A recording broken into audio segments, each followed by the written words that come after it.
Is good. We're coming at you live on a Monday night. Watch a little double header for your pleasure. We got Big D holding down the West Coast. The FFD guys holding down the East Coast. We're going to hit you with a little recap of the week's action. Talk about a little dynasty values and maybe look forward at what is to become of certain NFL teams as the schedule moves forward through the holiday season here. So, Big D, what's good, man? What's up, man? Back on the mics. It's been a minute. Going live. Love it. Things are great over here. Just a little rain, a little drowsy, and got our ass kicked yesterday as a Seahawks fan. So well, we could start there, but we'll we're going to be going live on Monday nights for the next couple Monday nights, and then it might turn into Monday night mocks live for your pleasure. So going to try to get live shows back in the repertoire and rolling. Going to kind of keep going through the regular season live recapping, and then maybe through some of the playoff season. Maybe we'll couple that with mock drafts whilst recapping. So there's a little double action going on for your pleasure. So let's start it off with the Sunday night action. Green Bay, Seattle. Green Bay wins that one 30-13. Big D is a Hawks fan. Nobody here is really a Packers fan, but I don't have any problem with the Packers per se. Yeah. They're coming in at 10-4. I think Jordan Love playing pretty well. Josh Jacobs really just has been the engine recently for that team. Everything that they kind of need. Obviously, if you look at the yards per carry through this last game, 3.6, had 26 carries, 94 yards, and a touchdown. Was the opening drive was just showing physical dominance all the way down there. Just why stop giving it to Jacobs in a bunch of different variations. So I thought what we saw from the Seahawks have been playing great football, right? The defense has been outstanding. I think they were averaging 15 points a game over the last 4 or 5 games, right?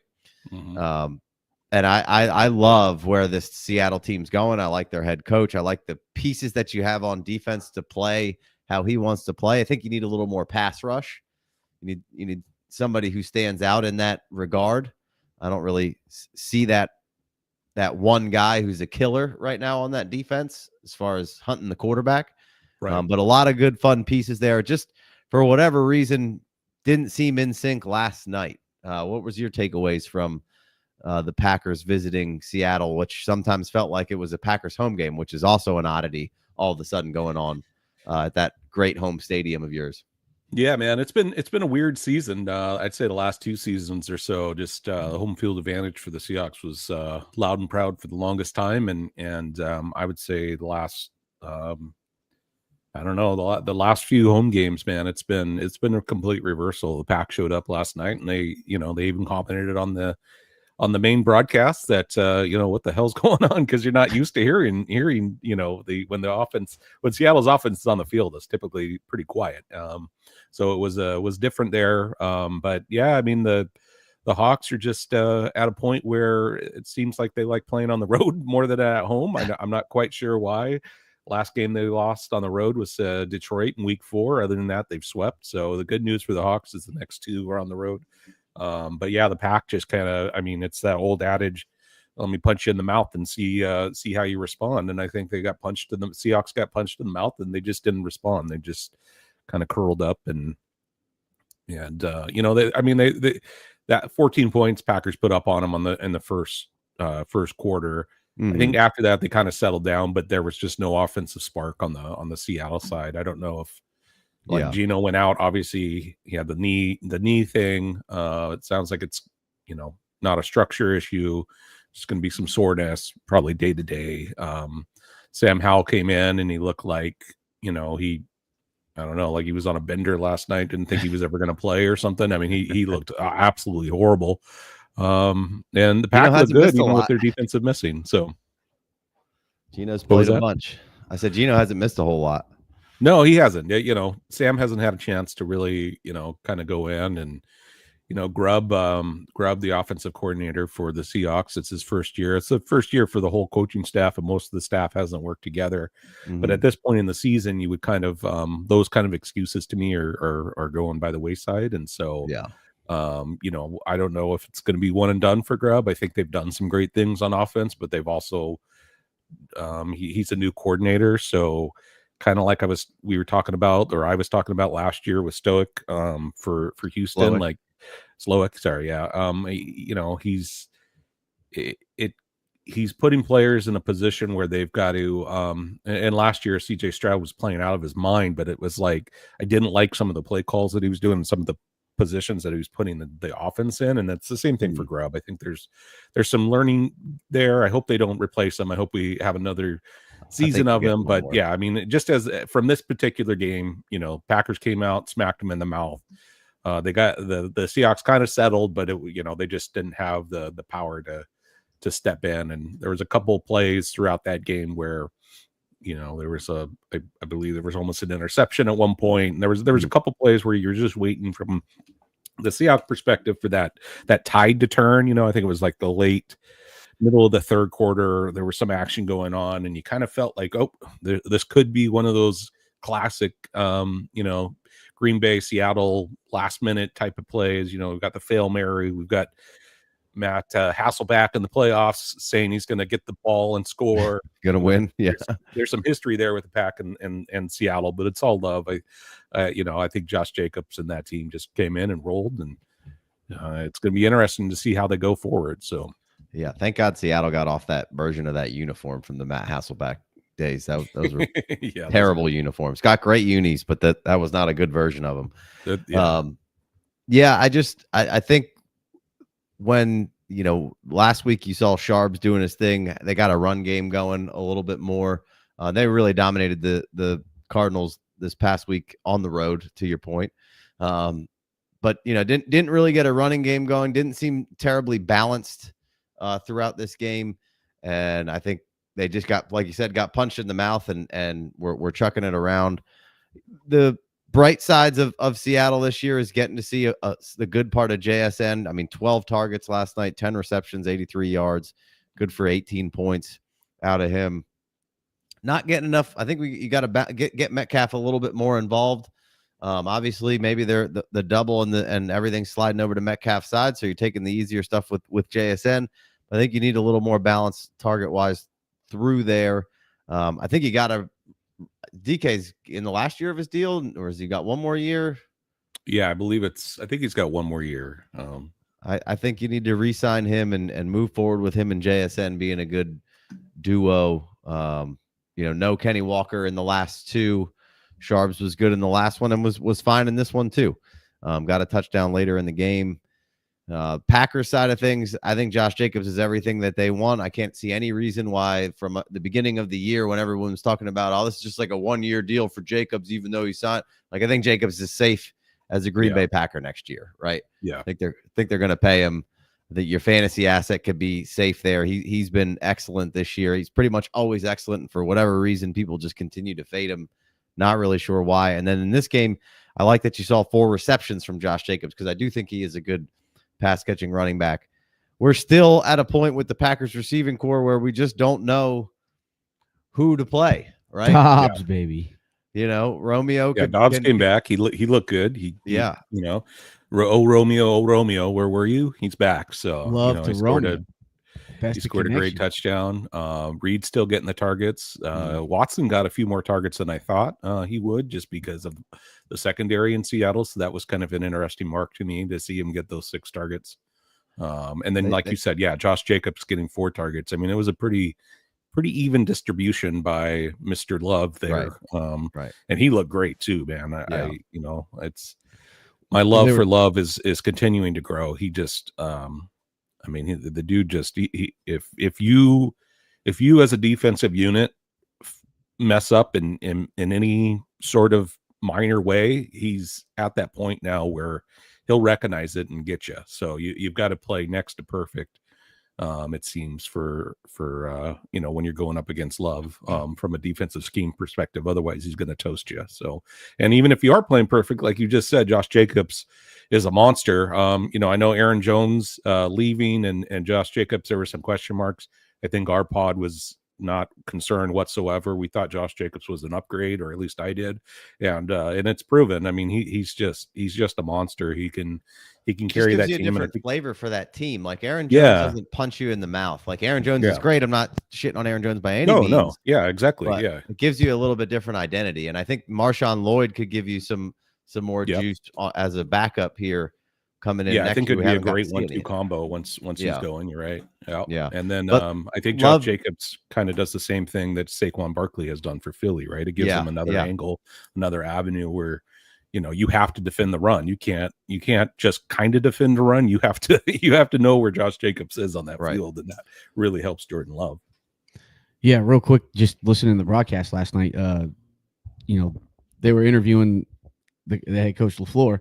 Like, what is your biggest issue? And he's like, well, I got these wide receivers and they all deserve targets. And I got 2 tight ends. I should have both of them on the field and they deserve targets. And then I got Josh Jacobs and I could just punch you in the mouth over and over and over again with him.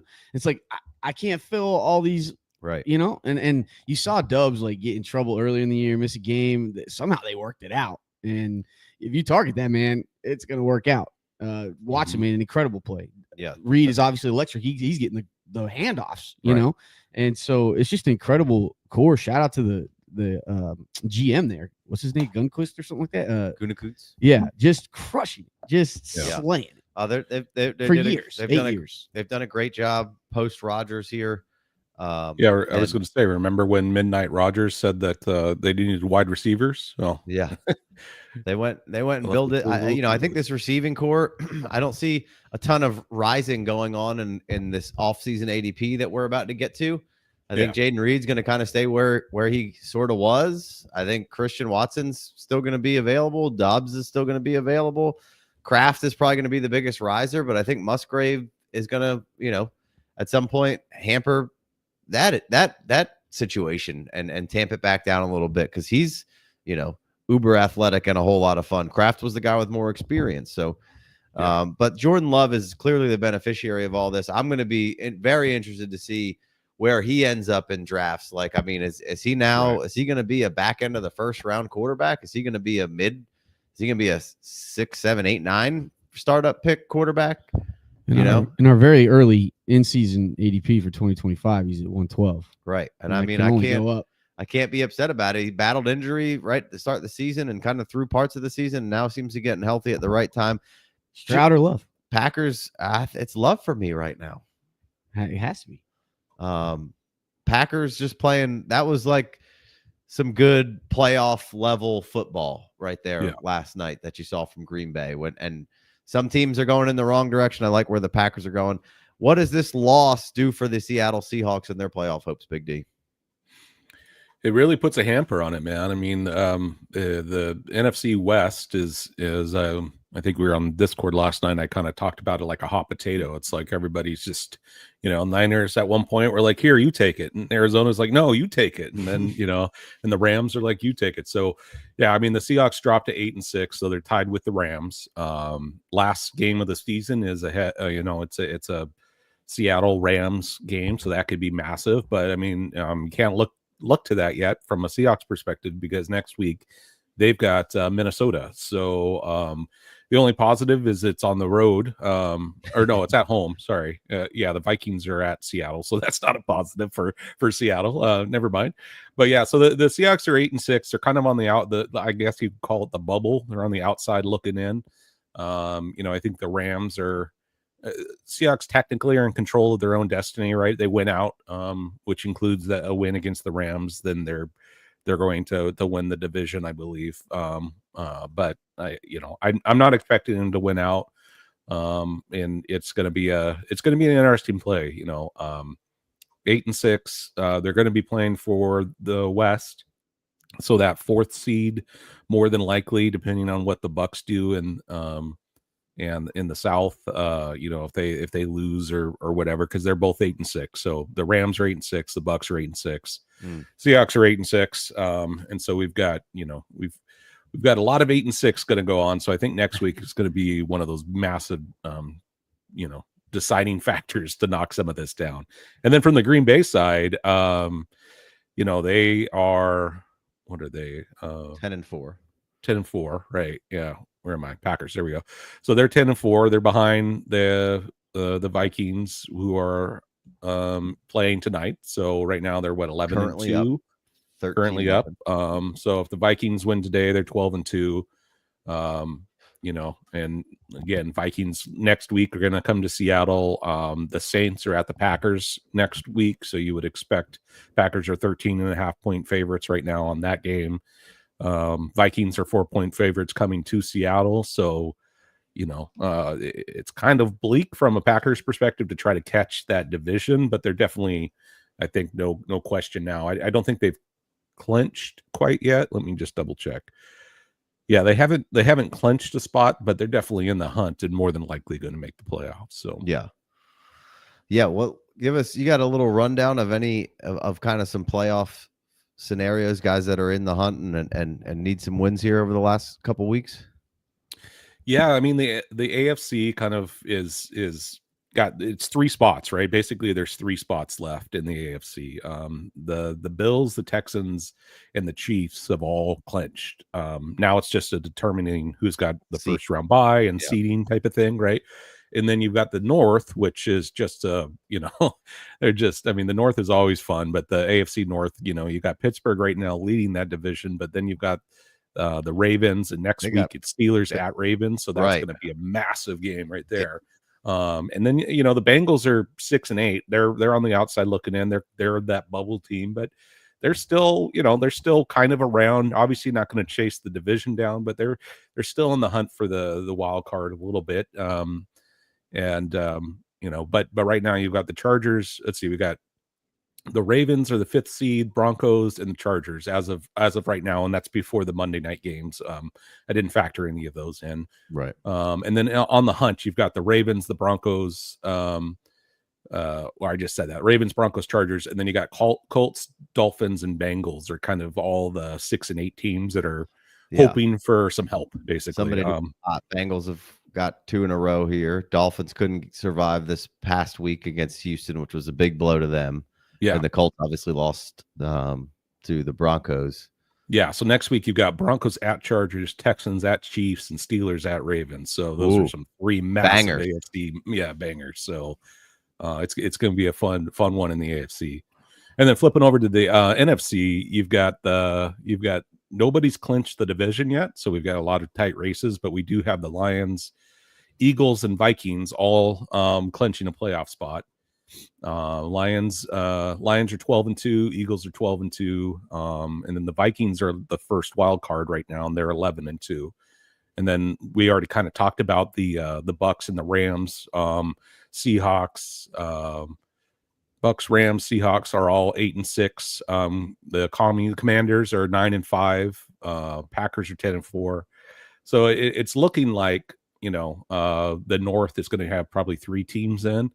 The West is probably going to have whoever wins the division at this point, and the Commanders may slip in there if they falter, if they fall a little bit, then maybe the NFC West might have somebody. But the one note is the NFC West is the only team that still has technically all their teams still in the hunt. Nobody's officially eliminated yet. So well, it's a good division. It's a tight division, but not. I don't think maybe in the way that we thought. It might be a little better top end, but not quite there. So a lot of tight stuff going on. You want to keep it moving through these games here, Big D? Alrighty then. Sorry, got unplugged there. But and then just the last piece would be the you got the Eagles at Commanders, which is going to be a massive game, playoff implications. We already talked about the Vikings at Seattle. You got the Bucks at the Cowboys, which is another pretty big game. Bucks are favored by 4 for that one right now. And then you've got the Pack that I talked about. They're going to be playing the Saints at to Lambeau, so that one's probably a win, but you never know any given Sunday. And then you've also got the Niners staying alive and playing the Dolphins, who are also in the hunt in the AFC. So that ugly game, but yeah, possible big implication. In Miami, Dolphins are 1.5 point favorites as of right now. So flip a coin, that should be a good one as well. Yeah. Real quick before we move too far on, DK Metcalf potential out after this season, but it's 21 million dead. I can't imagine that anybody wants. Yeah, they're unless you have Russell Wilson, you need to get rid of. They got to keep him around. I mean, the only thing would be is DK sits, right, to get that contract to make sure he doesn't get hurt. I don't think he'd do that, but that that would probably be the only way that he doesn't play, quote unquote. And I got to say, at this point, the way that offense looks with DK, I can't imagine them not signing him. So yeah, I mean, he's got an $18 million salary, so he should be good to go. Yeah. All right, let's keep it moving. Let's go Pittsburgh, Philly. We don't need to spend a ton of time here. A battle for PA. I think the Eagles have dominated this thing over the last stretch. No Russell or no George Pickens again this week. Was an issue for this offense. That's good for George Pickens' wallet potentially, showing how valuable he can be, especially in these sort of big matchup games.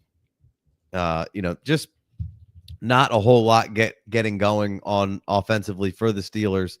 Run game hasn't been excellent, although, it would seem like that's what they're predicated on, but they're, I think somebody said they were 29th or something in the league in rushing, which, needs to be better. Not a whole lot of rushing going on in this last game. They were down. They had to chuck it around a little bit. But nobody really of note to throw to outside of Freiermuth in this one. Calvin Austin second in the team in targets. Freiermuth first in the team in targets. Just Pittsburgh kind of made it interesting there for a minute, and then the Eagles just put on a clinic at one point. I think they had a drive that started at like the 4 or the 2, and they went all the way down and scored. Rushing game, this wasn't even Saquon getting tracked. Like the passing game had been under scrutiny for Philly over the past few weeks. And, Jalen went out there and did his thing. 25 of 32, 290 yards, 2 touchdowns, no interceptions. Devonta Smith had a nice game out there, 12 targets, 11 receptions, 109 yards, a touchdown. AJ Brown, the old squeaky wheel getting the grease there, 11 targets, 8 receptions, 110 yards. Just reminding you how good he is when you get the ball in his hands. And if the Eagles are going to win, I mean, I hate selfishness, but I mean, you got to get the ball in AJ's hands because he's just a problem with it in his hands, and he's such a big factor. Hopefully, Saquon is good to go.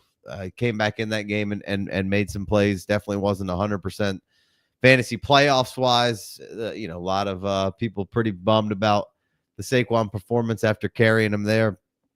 No begrudged feelings for me for Saquon. Obviously, I got one team with Saquon, but I think we're moving on. This game tonight will let me know what's going on. But Saquon's been excellent. The Eagles, after being a little rocky and maybe firing the coach to start the season, have turned it around. Look like a really good team, and this is what happens when you get 2 good coordinators and the team buying into what they're selling. After they had lost the last 2 coordinators in Gannon and Steichen, you saw it was a bit of a rough patch there. They couldn't keep it all together, and now Fangio's in there. They've bought into that, and that defense looks like they're cooking at a pretty high level, and you're getting the younger guys acclimated in there. And the offense is they've gone through some offensive linemen that everyone thought maybe not, but Eagles are right back there. This is a really well run organization. They figure out that they're really good at cap manipulation, which is what has to go along with a good team. So where do you stand on the Eagles as a contender here, kind of moving forward? Well, you kind of laid it all out. I mean, they're from an offensive side, they're balanced, right? They can run, they can wear you down with the run with Saquon. They can Kenny also looked good. Kenny had a couple highlight type plays in there. Looked like he was hitting the X button. Gainwell, a couple times in that game. Obviously the two killers in Brown and Slim Reaper Smith, they're like, and Jalen's looking good. I think on the defensive side, they've definitely started to play better as a unit. I think, obviously I know the offense is always in this a fantasy show, so we focus on the offense, but from a contender perspective, they're pretty solid all the way around. I don't really see too many glaring holes on them. From the Pittsburgh side of things, it's a little bit different. Obviously you pointed out, I mean, outside of Pickens, I mean, they don't really have much that's in the wide receiver world. Pat had a great game. I thought, 5 targets, 3 receptions, had a couple pretty awesome catches. Calvin Austin was their leading receiver, which tells you everything you need to know. Right. From a Pittsburgh perspective, they're built right now to play from ahead. They're not built to come from behind. And so if they lose that edge, it's tough. And I thought TJ Watt, I know he exited the game. I don't recall if he came back. I'm not sure if he did, but it didn't seem terribly serious. So okay. But yeah, no, man, the Steelers, I think, can get in there and muddy up and be in any game. But like you said, I mean, not even necessarily like, playing from behind, I get, but like playing from a 2-score behind, it seems, they can be behind a little bit and Sure, lacking. yeah. But as soon as it seems like a 2-score game with a defense that's, formidable, it does seem like, I don't think Pittsburgh is in any way, shape, or form a real contender for a Super Bowl, but I think they could get into the playoffs and certainly beat somebody. Yeah.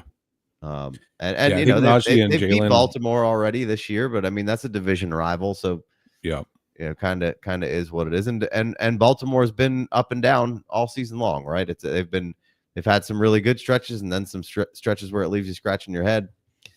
So I still like the Steelers. I think they can make a little bit of noise, but Philly was the better team, is the better team, and I don't think this was a fluke. Yeah, I agree. All right, let's keep it moving. Tampa Bay put it on LA. Didn't really see this one coming. LA's defense has been playing outstanding, but man, oh man, is Baker Mayfield just he's so much fun to watch, right? He is, yeah. Where on the confidence meter of Baker, everybody's got all the questions answered at this point, right? We all feel good about Baker being a fantasy and or a real life quarterback for you. Yeah, I mean, he feels like Goff, right? He feels like Goff from 3-4 years ago, where Goff kind of every season you felt a little bit better, and now, I mean, if you have Goff, you're, especially this week, right? Like Goff put up like 41 points, I think, in most 6-point touchdown leagues, and I think Baker's kind of on that track. Obviously a little bit different in the way that they got there, but to me, I was a little worried with Godwin going out, and what is that team going to look like with offensive coordinator leaving? And at this point, I have no concerns. Baker's playing great. He's pushing the ball downfield, but he's not afraid to take the check down, which is, I think, a problem that he had in the past, and it seems like he's worked on that. Looks pretty good. I mean, his average depth this last week was like 9 yards or 10 yards, which was not great, but it was also kind of the score got up there. So who knows what it would have looked like otherwise. And that team is rallying behind him. And I think that's one of the biggest pieces is they love him, Yeah. No drops, he's playing he's playing above expectations. But it's not like he's playing above expectations by 1.5 miles, right? Like he's not like CJ Stroud. I said Stroud now twice in this episode, but Stroud last year would just played out of his mind last year, right. And Baker Mayfield is playing better this year, but he's not playing like 10,000 times better than he ever has played. He's playing his game, and his game is, he's confident again. Yeah, and it's not just successful for the NFL; it's successful for fantasy. So all the way around, good stuff. Yeah, no, I'm very, very confident in Baker. 22 of 27, 288 yards, 4 TDs a pick. Bucky was in this one, had 117 yards rushing on 15 attempts. White got back into this because Bucky has been banged up, and then got a little out of hand. But Bucky should be good for you the next round of your fantasy playoffs if you got through there. Mike Evans was just the backbreaker for anybody going against him this week. And then if you happen to play like a Mike Evans, a Josh Allen, and a St. Brown, good night. Or right? James Cook. Or James Cook. One against Mike Evans and James Cook in 2 playoffs. Jeez, brutal. It was a very kind of feast or famine-y, felt like week 15 playoffs right here, right? Yep, no doubt. You either came in and got... Bucky looked great, though. I mean, even though he had I think it's a back, right? Back, a little bit of a back and hip injury. I mean, where else? He's 65 years old. 22 years old. You know, he's good to go. He had a back and injury at 35. He's out. You know, my hip, my back. Some other good players in this game. It's been 2 in a row now for our guy McMillan, Big D. Oh yeah, holding it down. Baby. Nice game from him. He had 5 receptions for 75 yards and a touch. Last week he had a couple touchdowns. He looks good too. They're going to him in some tight spots, which I like to see. So that's a positive. I'm not sure how confident I am in firing Jalen McMillan up for next week per se. If you're in your fantasy playoffs, but I mean, if you're in a spot and somebody's down and you need somebody, like, you know, what if Monty was in your flex and now you need somebody else to plug in there? And we're about to get to that Lions game here next, but you know, I guess you could, you know, he's been hot. Yeah. So I guess you could kind of go in there. And then on the flip side, Ladd McConkey, excellent again in this game, playing beaten and battered, but 5 receptions, 58 yards and a touchdown. And Quentin Johnson hauls in 1, 5 for 45 and a touch. And Stone Smart really looks like he could be. Obviously, Disley was a big part of this offense as a pass catcher, but he seems to be out for a minute. And Stone Smart's answered the bell here over the last few weeks. Yep. So just a nice stash for you. Yeah, I think in Harbaugh's offense and Greg's, you know, just the way they run that offense there, I think the tight end is kind of valuable. But it's nice to see that Stone Smart doesn't have stone hands, right? He has some athletic ability. Kind of reminds me of Chig a little bit down there in Tennessee, who got hot and then kind of went away and is starting to come up and get some targets. Difference between Chig and Smart is Justin Herbert. So I definitely am on the Stone Smart side of things. Yeah. I like what we're seeing from Smart. So we'll see if that continues. He was a converted quarterback. And now he's out there doing his thing. Had him on some rosters last year, and there's 2 or 3 spots where I probably cut him halfway through this season, and really regretted that on some spots. So that's a bummer. All right, let's move on to probably the most anticipated game of the week. We had Bills Lions 48-42. Really, Bills had control of this game pretty much the entire time, right? Yeah. I think Josh Allen is going to win MVP. Not to, you know, poo-poo on what Lamar's doing. I think Lamar has won the MVP multiple times already, and including last year. So I just think that automatically just puts Josh Allen in better hands to possibly. He's playing really well as well. Best we've ever seen him. So I think that's going to be MVP of the league. And, you know, he was great yesterday, great the week before in a loss to the Rams. And he's really just been doing something excellent pretty much every single week. And just, you know, first couple of weeks, we were like, oh, this looks fun. Next couple of weeks, they were like, damn, do we miss Diggs? And now it seems like we've kind of figured, like this offense has kind of figured it out a little Diggs bit. too, yeah. Right. Yep. And it's not like Amari from the trade has been crushing, right? They're just kind of figuring it out. They're going all over the place. Shakir's good. You know, I think Keon has a chance to be good. Amari's probably just excited that they're fucking winning. Yeah. Kincaid back. They got him involved yesterday. So that was all good to see. The Bills seem to be getting healthy at the right time. That defense is pretty banged up, missing through the beginning half of the season. They've gotten some pieces back, and the Lions on the other side are going the opposite direction. Right, they're just barely hanging on defense. They're starting your boy Jamal Adams, and you know, picking him up and activating him. So Lions have some real issues here, kind of moving forward. And now we've lost Montgomery. So we're about to see everybody this is what everybody always wants, right? We want more from Gibbs because he's so electric. Well, you're about to get it. And don't be surprised if it doesn't turn out to be exactly what you wanted it to be, right? Because we've seen this a million times. I'm not saying it's because I don't believe in Gibbs. I think Gibbs could come out here and just smash, and everyone be like, yeah, we need Gibbs to get 25 touches a game. The role Gibbs is in right now, I think, fits him very, very well. And, I'm sure he's going to be just fine. And I'm excited about any team that I have Gibbs on right now, because I think you're just going to, by default, get a few more checkdowns and get a couple more opportunities for him to break them. And the offensive line's still mainly intact. But again, sometimes you got to be careful what you wish for a little bit. I do think we start to see a shift fundamentally from what the Lions have done, right? The Lions have been like, hey, we've got all these weapons and we're going to use them kind of sparingly, and we're going to run the football.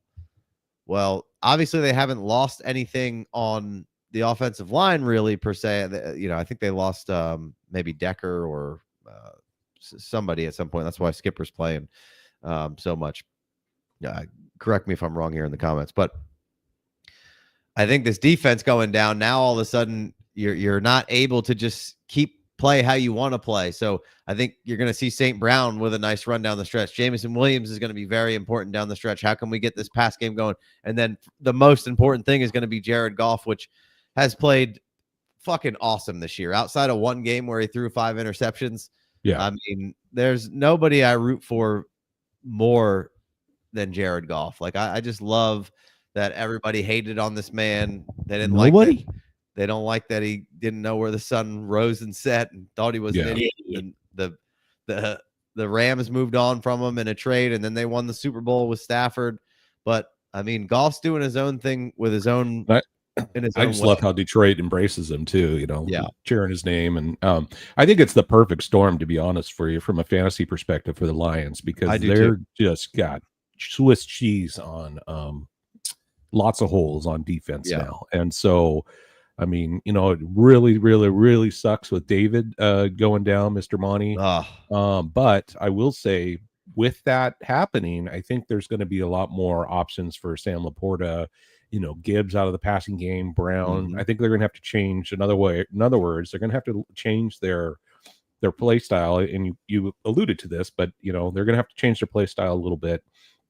And it's going to be interesting just to see, for me, anyways. The one person I'm keeping my eyeballs on is Jameson Williams. JMO, I want to see how, I think he's kind of the he's a fantasy flex for me at this point now, where I'm really excited about him going forward, especially in the fantasy playoffs, because I feel like I know it sounds weird, David Montgomery going down, why is JMO going to get more play? But I just think that the passing game, the way that Ben Johnson, is that right?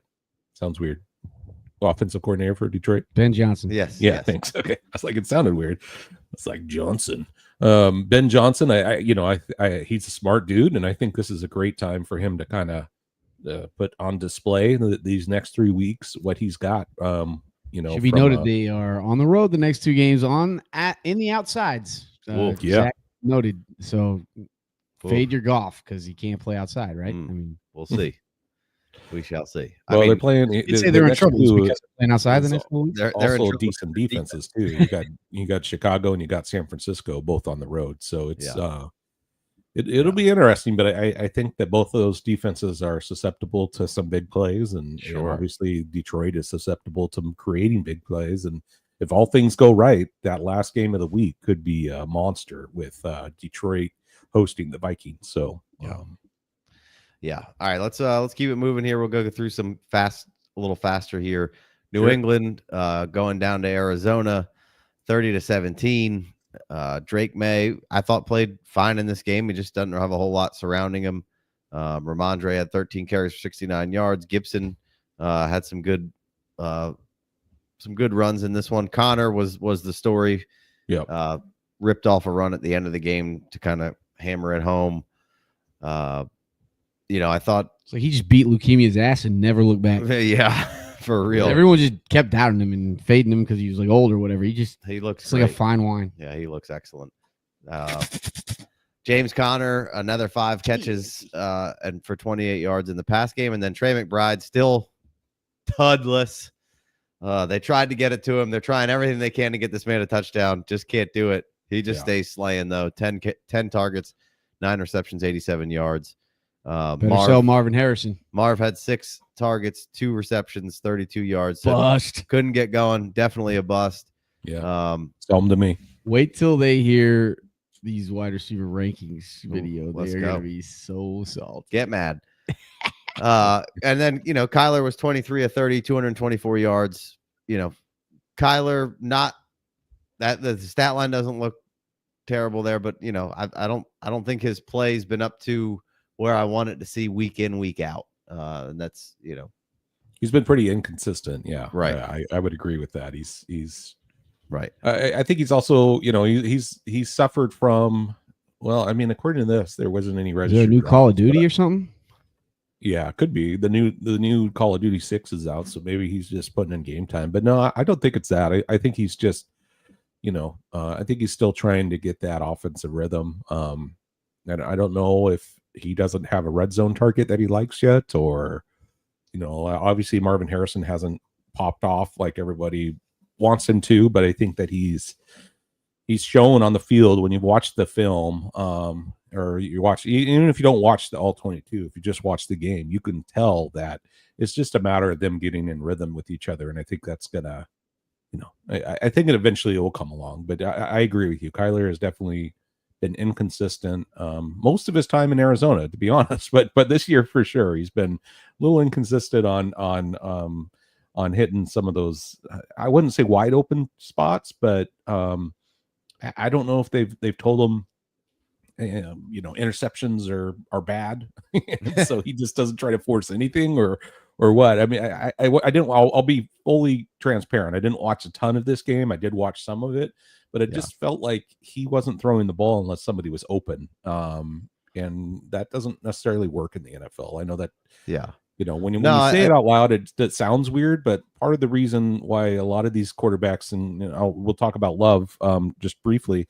One of the things I didn't like about Love early on, and why I didn't have Love, was he just didn't have any anticipation. He was kind of doing that. He was holding the ball and waiting for people to get open instead of, throwing to a mark and expect, letting the wide receivers do the work. And I feel like Kyler is kind of at that point, which you would think he should be developed out of that, but he's kind of at that point where he's in he's not anticipating is probably the right word that I'm trying to say. He's not anticipating like I feel like he should be at this point. So it just seems like he's not consistently confident in what's going on. Yeah. And in himself and the throws that he can make. And I think that's to your point of what you're saying there. And I just, I'd like to see him run around a little bit more sometimes, because I think that really opens things up. And he's got a new OC and a guy who hasn't been calling plays for a terrible amount of time. They're running the ball really well, but man, when he's on and confident and feeling it and letting it rip, he's so hard to beat. Yeah. And we've seen it in spurts this year, just not consistently. So I mean, it feels like he's just it doesn't feel like they're pushing the ball down the field, to be honest. It feels like it feels honestly kind of very Cliff Kingsbury, very like I can't remember who said it. There was one of the bigger, well, not bigger than us, obviously. No, one of the big daddy fantasy football. They said that Cliff Kingsbury doesn't have a route tree, he has a route bush, and that's kind of what when I think of Kyler Murray is.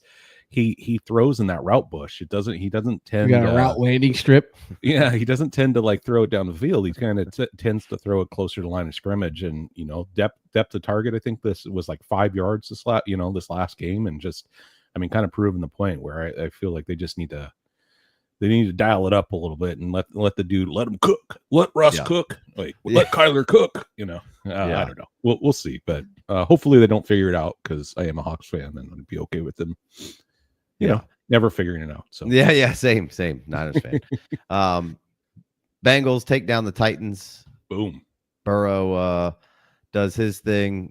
Levis, Rudolph comes in 21-26, 209. Chase Brown, another day where they leaned on him, and I thought he looked pretty good.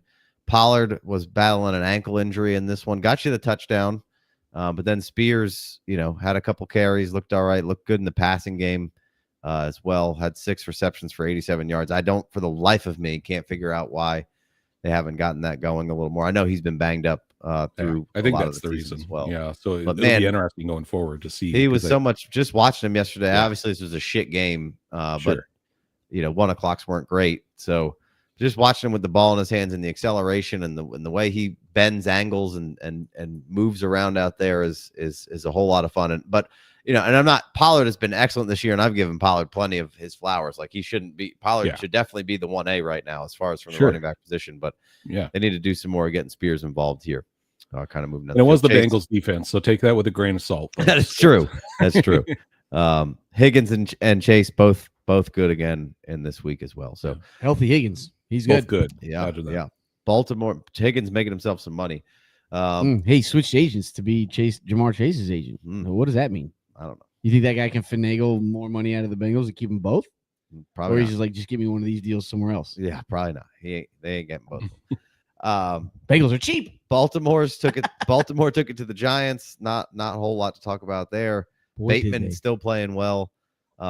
Commies almost drop it to the Saints late with old QB1 Rattler. Yep. The ugliest quarterback. I think. Yeah, I mean he gives Josh Dobbs a run for his money for sure. Ben Roethlisberger.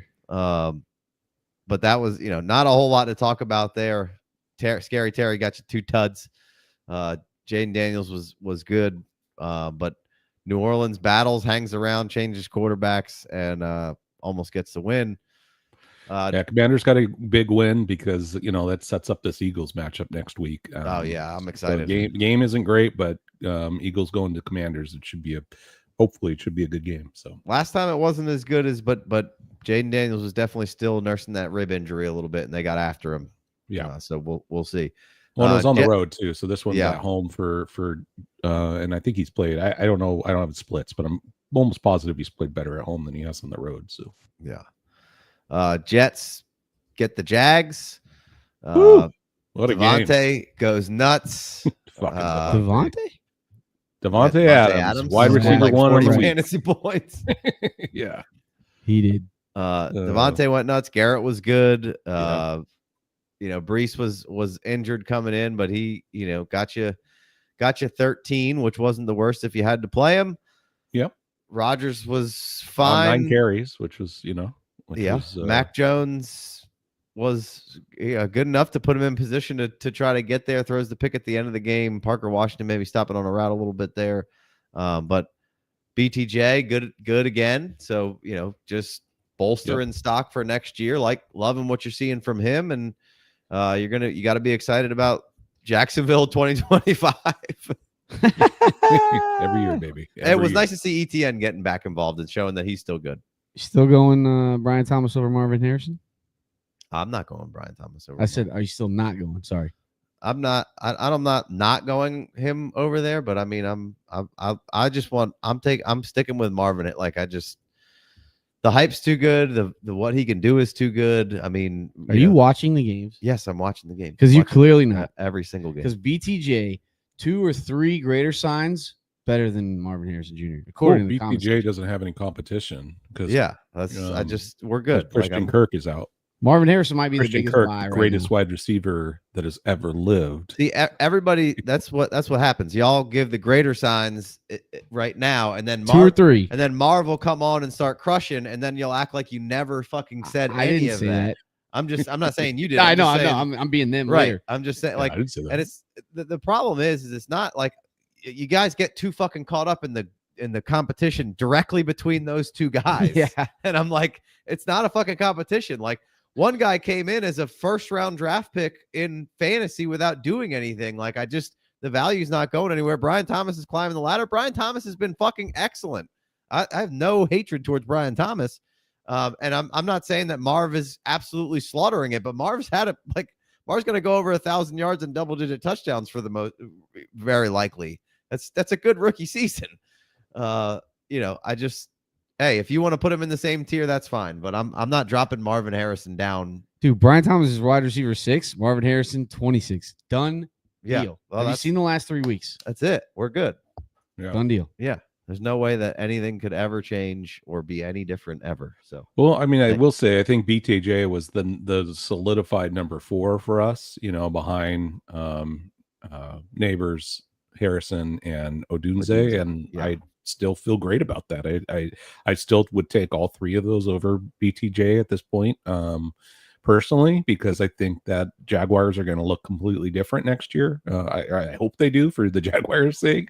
But I also am really appreciative and enjoy the fact that he's having to step up, and he's stepping up. So so there's definitely no hard feelings for BTJ. I would love to have him on my team.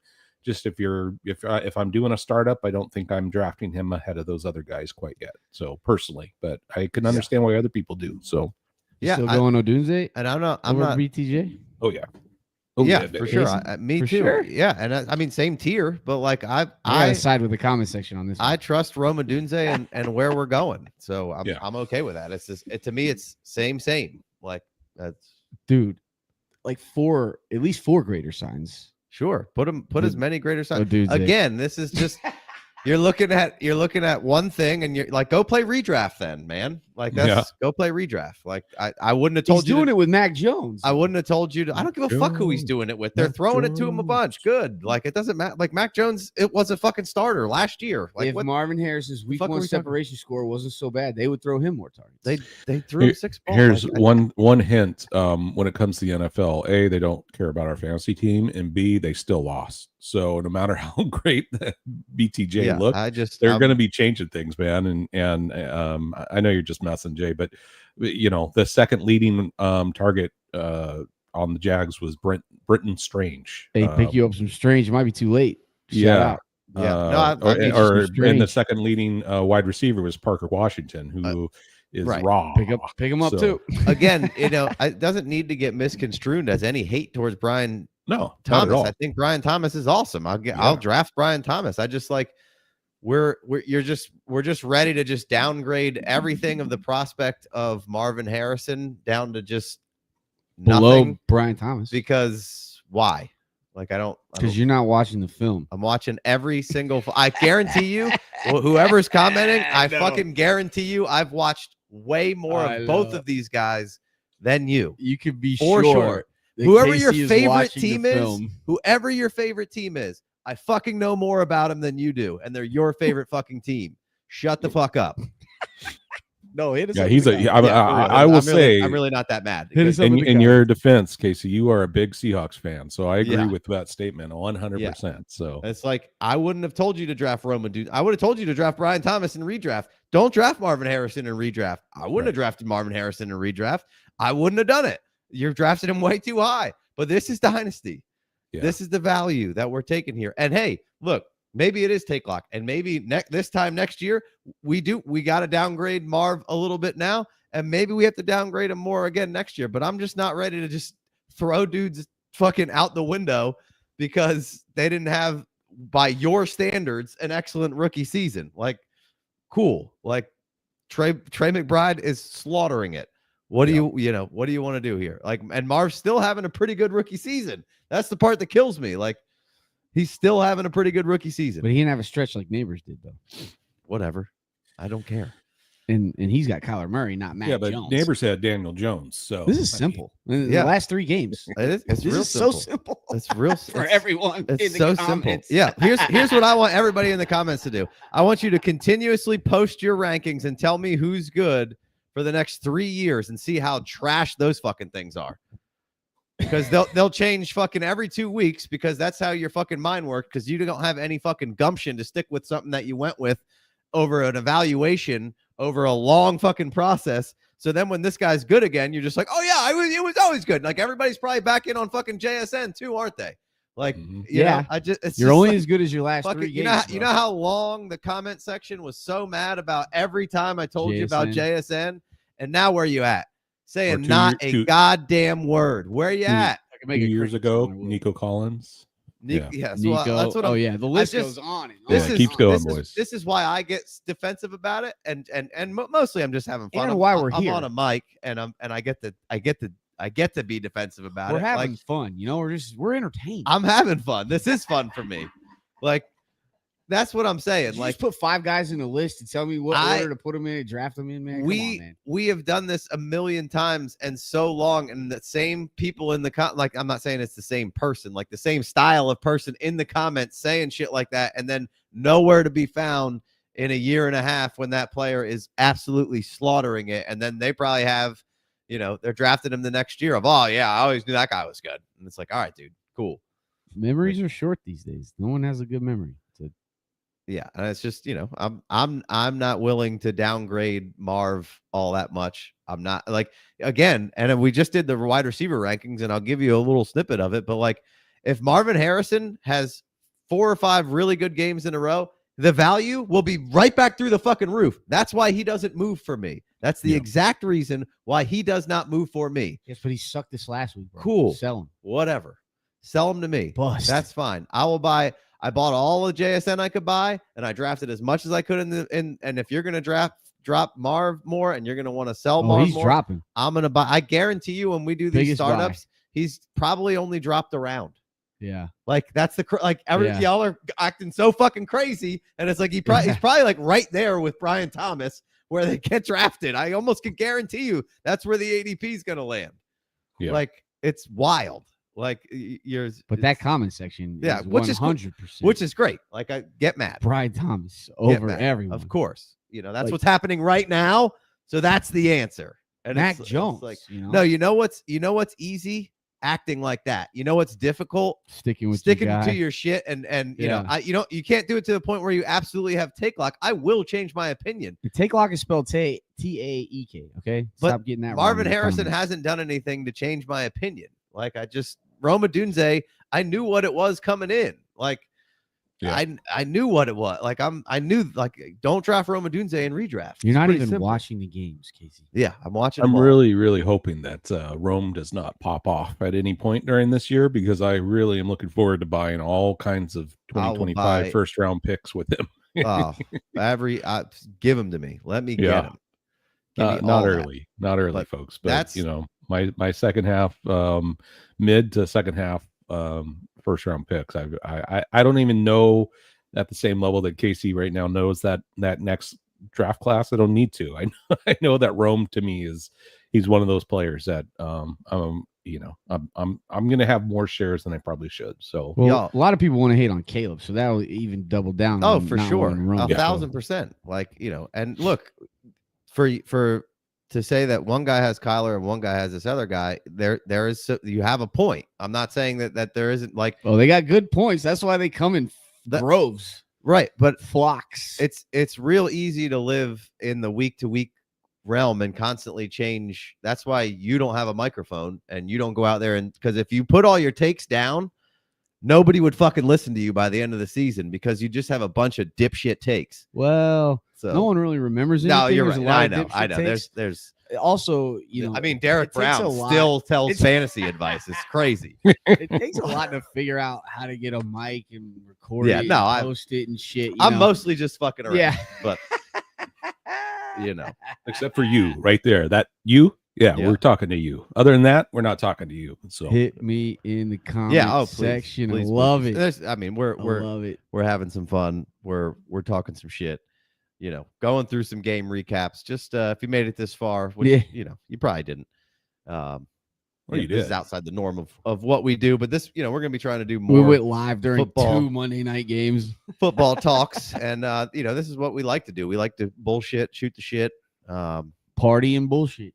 But again, like, just to wrap up that conversation was, wrap it up. I don't drop guys so far down in my rankings when I know what the public value is going to be if that goes nuts. Like, y'all were fading Chase Brown or Jamar Chase. Yeah. Like you were ready to preseason drops. You were ready to just throw him out of the elite level of things. I'm sure some of these same people who are mad would have traded Brian Thomas for Justin Jefferson during Jefferson's cold streak, because you're so fucking reactionary. And I try not to be reactionary. That's the world we live in. I don't like it. I don't like how everything has to be so now and clicky, and I try not to do that because it bothers the shit out of me. Like, I could come on here and I could do a completely different show and just be the most clicky, trashy, when I'm giving you takes, I'm giving you my actual fucking takes of how I feel about shit. Like, and that's how I actually feel about it. I'm not manufacturing shit, and that's the difference between probably a lot of what you consume out there and what we're telling you, is that I'm actually telling you what I believe, and that's why I can't just come out here and give you a 5-guy list, because I want to talk about it. So yes, sir. I appreciate all you guys that listen and that come back every week. And they comment. I mean, keep it coming. Keep it coming. I just hope these guys keep disagree saying all you want. I mean, so they give you guys a reason to go down in the comments and be like, what in the world? You're not watching if you think Brian Thomas is not better than Marvin Harrison Jr. No, I like you guys. I like everybody who has their. This show's over. I said same. I like all the guys that have, guys and gals, that have a take, have a take. I'd rather you have a take than just listen to us for our takes so you can play. Like, yes, that's what you should do, though. Listen to us to get some knowledge, especially those boys. Listen to other places, read some articles, but at the end of the day, make your own damn decision, because that's the fun part of the game is, find the players that you really like and that you're going to hang your hat on, and put them on your team. Go and buy them, buy the players. Don't be afraid to lose, because that's how you win.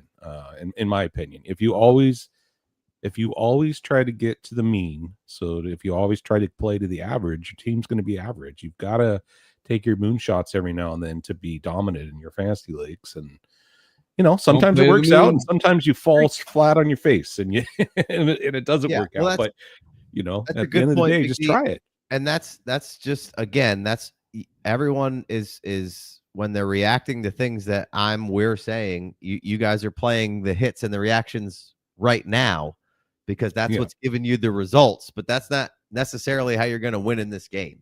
Like, I don't know how many of y'all were that hot and heavy on fucking Brian Thomas to fucking start with. It probably wasn't that many of y'all. Right. And now he's doing what he's doing, and now you're excited about it. I will say the YouTube comment section has been so pro Brian Thomas. Yeah, pretty much. Well, they should be. I mean, he was wide receiver 4 for us, but I mean, I think we talked about this. I mean, if it was another class, he would have been probably wide receiver 2. We'll do a re-rank once we get better knowledge of the 25 class. But I mean, it's not like he's a bad receiver. It's one of those things where, there's no point in arguing till you're red in the face with this one, because in my opinion, he's a good receiver. He's not that far off of the top 3 that we eventually said. He's in a better position from a redraft perspective. It's just, you got to pump the brakes a little bit and look at it from a 30,000 foot view and know that Jacksonville is going to change the way that they're doing things, because they're not winning fucking games. And so they're going to bring other people in. There's going to be other things. And right now he's killing it. But next year, if he drops down back into that wide receiver 2 role, or even if he stays as an alpha and is getting targeted like a wide receiver 1, it doesn't necessarily mean it's going to be the same, because, the whole world, I believe, is going to change there. I hope, again, I'm hoping that for Jacksonville's sake, there's going to be a lot of change there. So, that's not to say, I at this point, I would go and sell Brian Thomas if I could, to pivot off of some of those others. Like right now, you probably could get, the way that I'm hearing Marvin Harrison, right? Can I send Brian Thomas in a second for Marvin Harrison to, if you're still doing trades, which you should be if you're in dynasty leagues? There's probably some value out there that you could get with BTJ, especially after this monster game. If your trade deadline is still open, if it's not, then then it's not. But I think I got a counter. I'm holding on to BTJ. I mean, he's doing this with Mac Jones. I mean, I don't know if you're watching the film or not, but like he's got all the physical traits, and he's got explosiveness, and he seems to be running routes with precision. If you want to beat this guy, if you want to trade, I mean, you can beat him. Let's relax. I mean, like Mac Jones.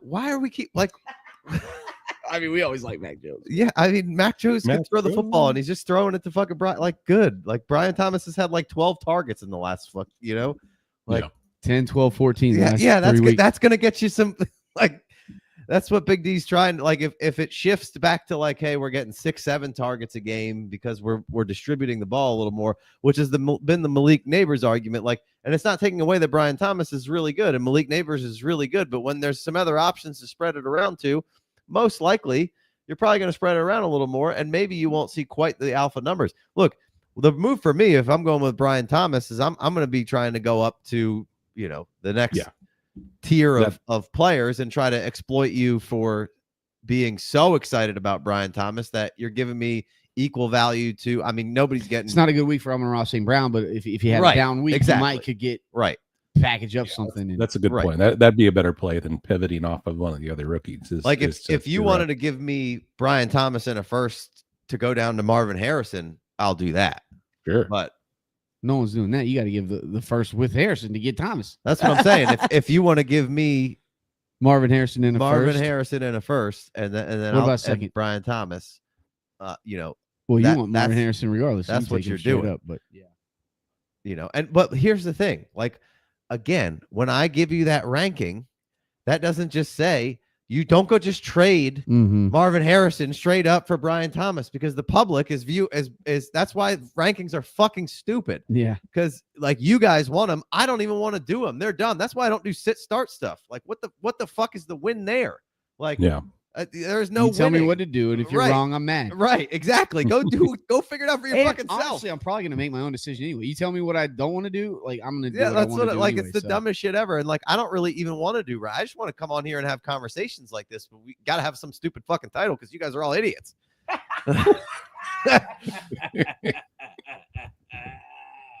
But you should be rewarded for doing something different and having different titles, but you all have to have all this. Let me tell you a little inside baseball here. Everyone has to have the same titles, and that's what works. And you just use the same 6 over and over and over again. And for some reason, they reward that bullshit. It's fucking terrible.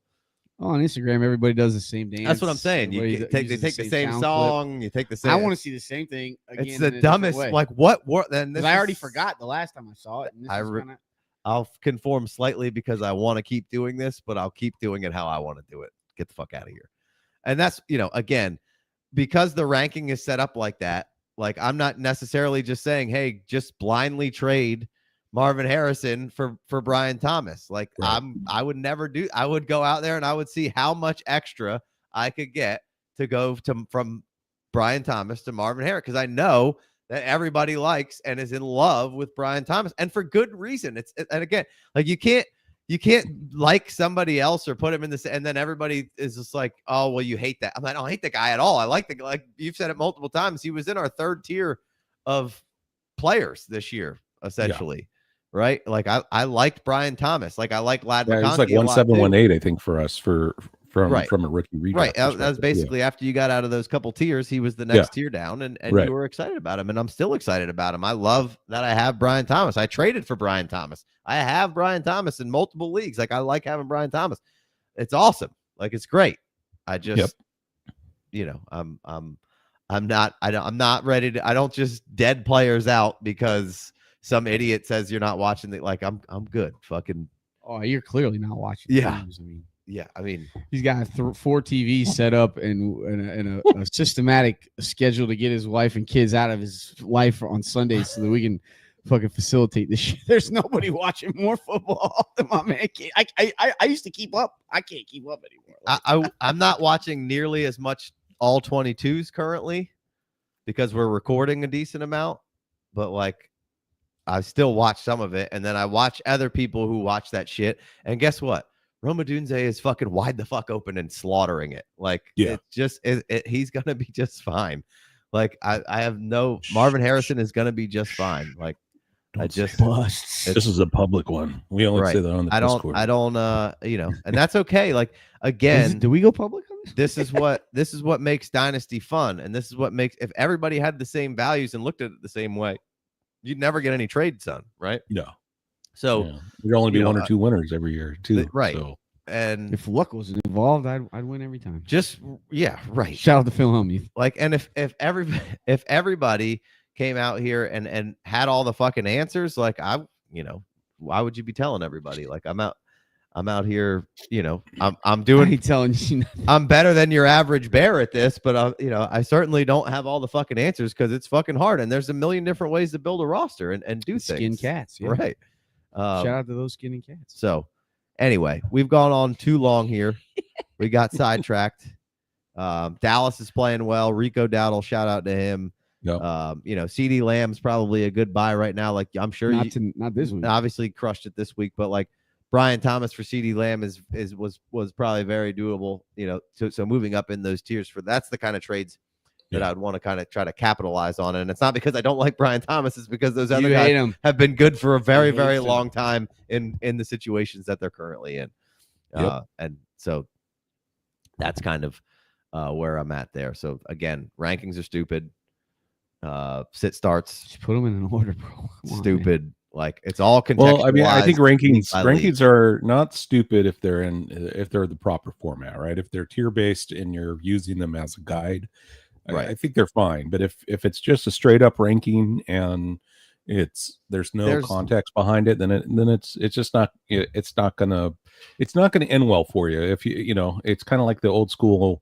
I've been playing fantasy for a really long time, and there used to be a time period where you couldn't get fantasy information anywhere. You had to go box score hunt. You had to go, there might be a magazine that was printed 3 months before. Nowadays there's so many more options that we have. There's so much more information, but the problem with that is that the more data you have, the more you've got to be able to comprehend it, and the less fun it gets for me anyways. And it also takes away from people just not watching the game anymore. Like sometimes the stats and the box score doesn't show you what a player is actually doing on the field and what could have happened. If you're just looking at stats and spreadsheets, you don't know what call got, what came back, right? What offensive line scheme was going on and how the vision of a player goes. Like, there's a lot that you miss when you only look at stats. On the flip side, there's a lot that you miss if you only look at video, right? If you're only watching with your eyeballs, because there are important stats, there are important things, and we've talked about those. We have different podcast episodes with that. But at the end of the day, I think the main thing that I've learned after playing this game for 15 or 16 years is just have fun, figure out your own takes, and then go for it, man. Like just ingest as much as you can, the ones that you trust, and hopefully that's us. We have a great track record here. Been doing this since 2016 you boys started? Was it like a 94.6% hit rate or something like that? Yeah, I mean the rookie score is through the roof. Grading scale. Yeah, the rookie score is great, but just in general, man, just have fun, and figure out each league is separate. That's the other hard part about this, right? Is every league is separate. Each 12 team, 14 or 16 team league is different. I'm in 10. I think I dropped down to 10 dynasty leagues, and every single one of them, even our Patreon leagues, they're all a little bit different. They're all, all like, they all have their own flavor. They all have their own, way that we're building rosters, and even me, myself, I don't play the same in all 10 leagues. I build my teams differently. Part of that is strategic. Part of that is trying things out, but, diversification, exactly. Yeah. And then there's times when I have all the same players because I fucking love them. So there's not too many teams that I didn't have money on for the longest time, or I didn't have Julio Jones back in the day. I have way too much Keenan Allen now. Keenan Allen, Mm-hmm. Arian Foster was all over my rosters back in the day. But anyway, we ranted for a long time. There was other games that happened. None of them were too great. It's at the end of the day, it's a fake football game about football.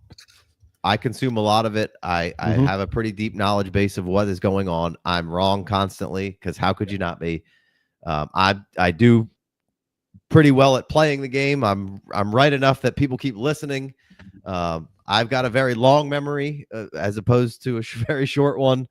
And I think, to say rankings aren't stupid. You should have your own set of rankings, right? Yeah. That's basically my main point, is you should have your own set of rankings that are yours, that you play with. But there's so much context that go along with every bit of rankings. None of that. That's why I don't like them public, because it's just like there's so much. Like I would have a page of notes on every single player in the ranking of, in this scenario, this makes sense. In that scenario, this makes sense.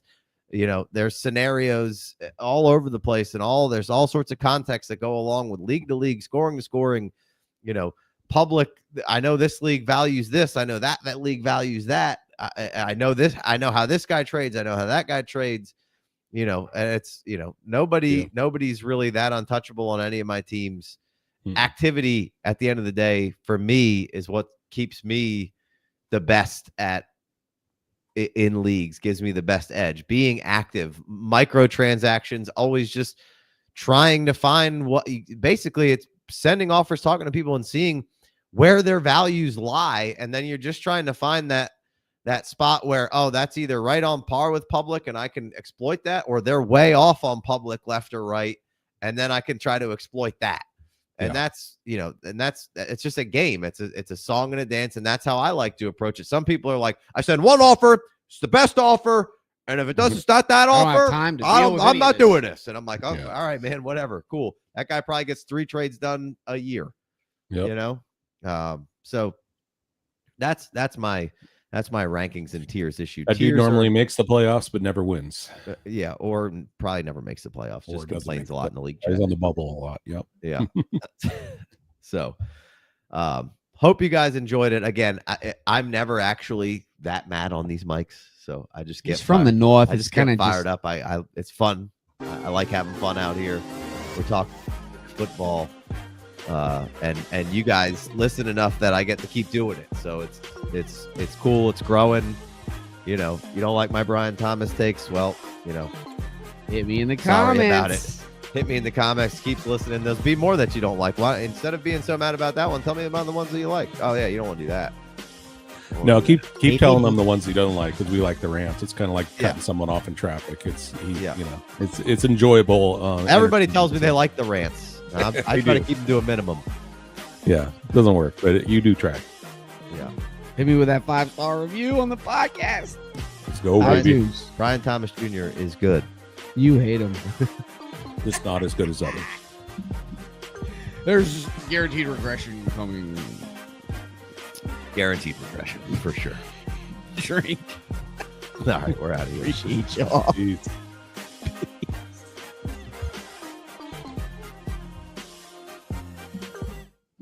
Boom.